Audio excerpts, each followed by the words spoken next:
So here is a small video from student side, ENT student side, on the surgical anatomy of the nasopharynx. So nasopharynx is a three-dimensional structure, as we know. It is present just below the body of the sphenoid.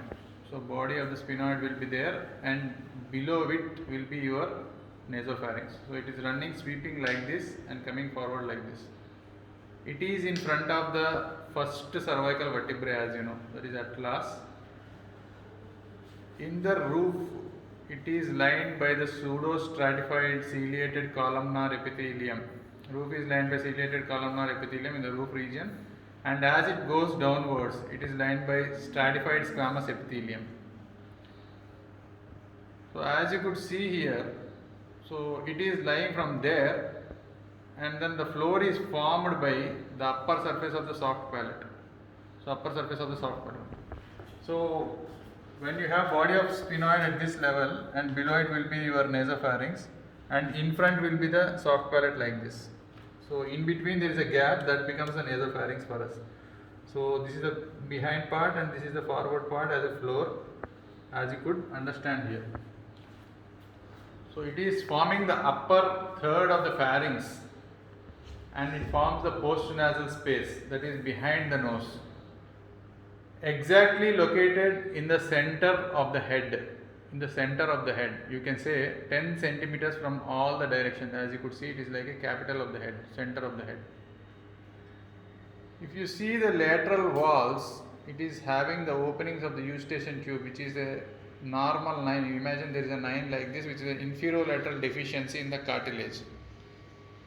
So there is a elevation called as tubal elevation, torus tubaris over here, which is forming a 9 shaped thing, inferolaterally deficient. This is forming the upper wall, lateral wall of the nasopharynx. The lower part is formed by the superior constrictor muscle. Lower part is formed by the superior constrictor muscle, which is ensheathed in the pharyngobasilar fascia, This pharyngobasilar fascia runs towards the midline, as if we can remember. This is superior constrictor muscle over here, and pharyngobasilar fascia forms a midline raphe in front of this vertebra, as you could remember, like this, with these dotted lines. So they have got this lymphatics within the lamina propria, which are called as adenoids, which get hypertrophied in children. Lamina propria has got rich lymphatics below this stratified squamous epithelium, and the hypertrophy has adenoids in children.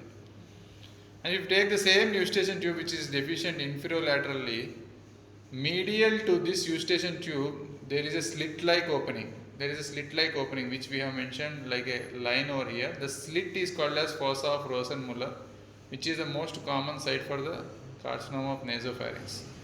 Most common site for the carcinoma of nasopharynx arises from this fossa of Rosenmuller. Right. When you go still laterally, so laterally it has got the parapharyngeal space. Lateral to the superior constrictor muscle, you have got the parapharyngeal space, which is having 9, 10, 11, 12 cranial nerves, 9, 10, 11, 12, last 4 cranial nerves, and you have got the carotid sheath, as you could see in that CC10 IJV, that is common carotid artery, 10 and internal jugular vein. 10 is the vagus nerve and internal jugular vein from medial to lateral. And you also have the sympathetic trunk in the same thing. When you take the posterior wall as a cut section, so this lateral part is there, the diagram is shown like these are the vertebrae, that is 1, 2, 3, 4, 5, 6, 7, cervical vertebrae one below the other. In front of the cervical vertebrae we have the prevertebral fascia like this, prevertebral fascia drawn like this.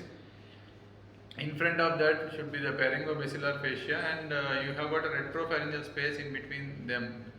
So which is having the retropharyngeal lymph nodes. These lymphatics from the nasopharynx they drain to retropharyngeal lymph nodes, and at the end of the day this is the main drainage site, which goes towards the deep cervical lymph nodes, and from deep cervical lymph nodes each and every node of the neck is involved from top to bottom. That is the specialty of this nasopharynx drainage.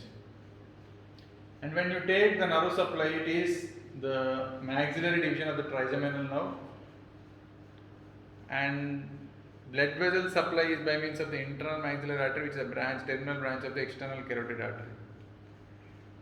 The venous supply is towards the pterygoid venous plexuses, which go towards the facial veins, and at the final destination they go to the internal jugular vein.